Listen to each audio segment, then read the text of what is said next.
ہم ہی نے اس ملک کو آزاد کرایا ہے اور ہم ہی سے کہا جا رہا ہے کہ تمہیں اپنے دستاویز دکھانا پڑیں گے کہ تم اس ملک کے ناگرک ہو یا نہیں ناگرک۔ اس سے بڑا ظلم ہمارے اوپر اور کیا ہو سکتا ہے؟ کھڑے ہو کر قصبہ اونٹنی پر سوار ہو کر اللہ کے نبی نے جو خطبہ دیا تہجد الوداع کا، وہ بنا مائک کے دیا تھا، بنا لاؤڈ سپیکر کے دیا تھا، اور آپ کی آواز 1,44,000 صحابہ کے بیچ بنا مائک کے پہنچ رہی تھی۔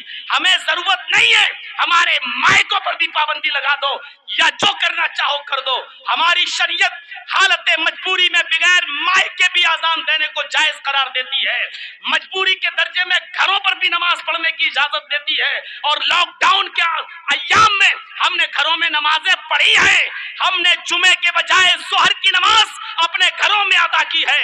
ہم نے دو عیدیں میرے بھائیوں لاک ڈاؤن میں اپنے گھروں پہ گزاری ہیں۔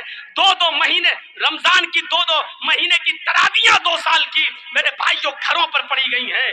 ہمارے اوپر کوئی فرق نہیں پڑتا ہے۔ میرے پیارے ساتھیوں، اگر مائک ہماری مسجدوں سے اتریں گے تو آپ کے مندروں سے بھی تو اتریں گے، کیونکہ کورٹ کے نیم تو یہ ہے کہ 10 بجے رات کے بعد سے لے کر صبح 6 بجے تک مائک پر پابندی ہے۔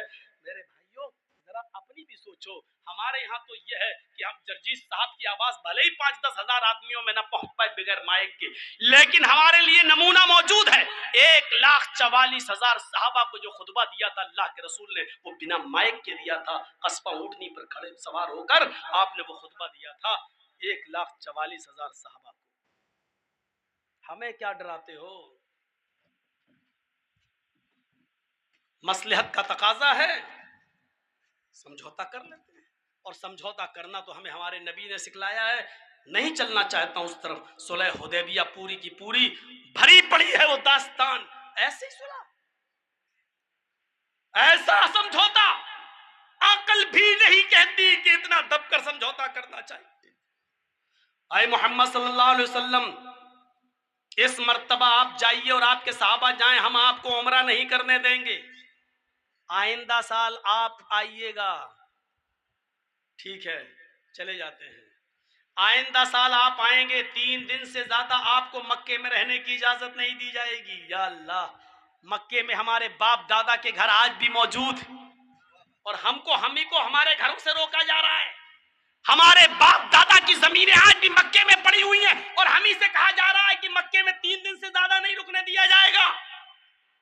ہم ہی نے اس ملک کو آزاد کرایا ہے، اور ہم ہی سے کہا جا رہا ہے کہ تمہیں اپنے دستاویز دکھانا پڑیں گے کہ تم اس ملک کے ناگرک ہو یا نہیں ناگرک۔ اس سے بڑا ظلم ہمارے اوپر اور کیا ہو سکتا ہے؟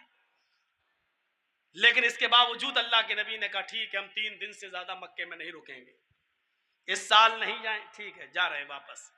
آئندہ سال ہم اور ہمارے صحابہ آئیں گے، ٹھیک ہے آئیے، لیکن 3 دن سے زیادہ مکے میں نہیں۔ کہا ٹھیک ہے۔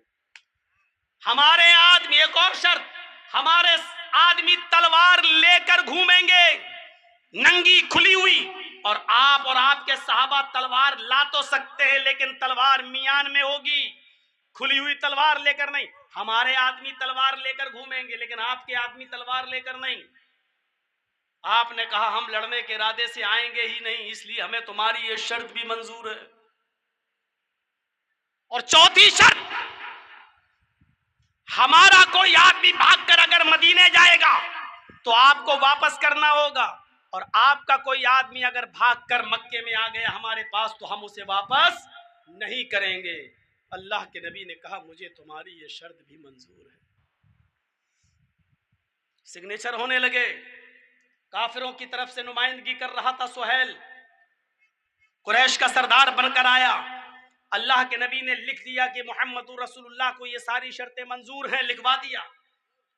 سہیل نے جب یہ پڑھا تو اس نے کہا اے محمد ابن عبداللہ، میں آپ کو رسول اللہ نہیں مانتا ہوں، آپ کو میں عبداللہ کا بیٹا مانتا ہوں، اور اس میں یہ لکھا ہوا ہے کہ محمد الرسول اللہ کو شرطیں منظور ہیں، یہ رسول اللہ کاٹو، جب تک رسول اللہ نہیں کاٹو گے میں نہیں مانوں گا۔ تو اللہ کے نبی نے حضرت علی سے کہا اے علی، لفظ رسول اللہ کاٹ دو اور آگے لکھ دو محمد ابن عبداللہ کو یہ شرطیں منظور ہیں۔ حضرت علی نے کہا اللہ کے رسول، کیا آپ رسول اللہ نہیں ہیں؟ فرمایا ہوں۔ پھر میں کیوں کاٹوں؟ کہا کہ میں اللہ کا رسول بھی ہوں اور عبداللہ کا بیٹا بھی ہوں. یہ لوگ مجھے اللہ کا رسول نہیں مانتے، کوئی بات نہیں، عبداللہ کا بیٹا تو مانتے ہیں، لکھ دو محمد ابن عبداللہ کو یہ شرطیں منظور ہیں. حضرت علی نے کہا اللہ نے آپ کو حق کے ساتھ رسول بنا کر بھیجا ہے، میرے ہاتھ میں اتنی طاقت نہیں ہے کہ میں اپنے ہاتھ سے لفظ رسول اللہ کاٹ سکوں. اللہ کے نبی نے کہا کیسا منظر ہوگا صحابہ کے سامنے. اللہ کے نبی نے کہا علی پھر مجھے بتاؤ کہ کہاں لکھا ہے، پڑھو بخاری، کہاں لکھا ہے مجھے بتاؤ. جب حضرت علی نے بتایا یہ، اور اللہ کے رسول جب اپنے ہاتھ سے رسول اللہ کاٹ رہے تھے تو حضرت عمر فاروق کے آنکھوں میں آنسو تھے، اور حضرت عمر فاروق نے کہا اے اللہ کے رسول مجھے ایک دو سوالوں کا جواب دے دیجیے. آپ نے کہا کیا ہے اے عمر، کیا بات ہے؟ فرمایا السنا علی الحق، اے اللہ کے نبی کیا ہم حق پر نہیں ہیں؟ کہا ہاں تم حق پر ہو.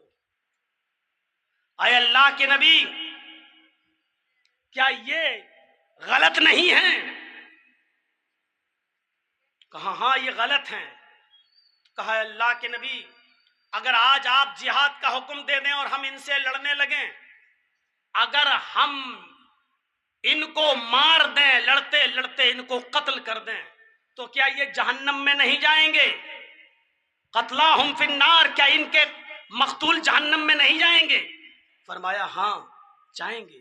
کہ اللہ کے رسول اگر لڑتے لڑتے یہ ہمیں مار دیں، یہ ہمیں قتل کر دیں، قتلانا فی الجنہ، تو کیا ہمارے مقتولین جنت میں نہیں جائیں گے؟ اللہ کے نبی نے کہا ہاں جائیں گے. تو کہا اللہ کے نبی پھر اتنا دب کر فیصلہ، پھر اتنا دب کر فیصلہ، آپ اجازت دیجئے کہ ہم لڑیں، ماریں گے یا مر جائیں گے، لیکن اتنا دب کر سمجھوتا نہیں کریں گے. اللہ کے رسول نے حضرت عمر فاروق کی بات کو ریجیکٹ کرتے ہوئے کیا کہا؟ نہیں عمر، اس وقت جو میں سمجھ رہا ہوں وہ تم نہیں سمجھ رہے ہو. اس وقت حکمت کا تقاضا یہ ہے کہ ان کی بات ساری کی ساری مان لی جائے، چاہے ناجائز ہی کیوں نہ ہو. اور آپ نے مانی، اور ساری ناجائز باتوں کو ماننے کا نتیجہ یہ نکلا کہ چند سالوں کے بعد پھر فاتحانہ داخلہ ہوتا ہے مکے کے اندر، شاندار طریقے سے مکے کے اندر داخل ہوتے ہیں. اور سب سے پہلے مکہ فتح کرنے کے بعد جب آپ مکے میں داخل ہوتے ہیں تو جانتے ہو سب سے پہلا کام کیا کیا تھا اللہ کے نبی نے؟ خانہ کعبہ میں گئے، حضرت علی کے کاندھے پر سوار ہو گئے، اور اللہ کے رسول نے جب اٹھے حضرت علی کو کھڑا کر دیا اور اپنی چھڑی دے دی. حضرت علی نے ایک ایک بت کو گرایا، خانہ کعبہ سے بتوں کو صاف کیا، ایک ایک بت کو گراتے جاتے اور کہتے جاتے جاء الحق وزهق الباطل ان الباطل کان زہوقا، حق آ گیا اور باطل مٹ گیا، اور باطل کو تو مٹنا تھا. میرے بھائیوں، دور اندیشی کا نتیجہ یہ ہوتا ہے، حکمت عملی کا نتیجہ یہ ہوتا ہے، جوش میں کام، جوش میں آنے کی ضرورت نہیں ہے. یہ ساری چیزیں ہمیں شریعت نے بتائی ہیں.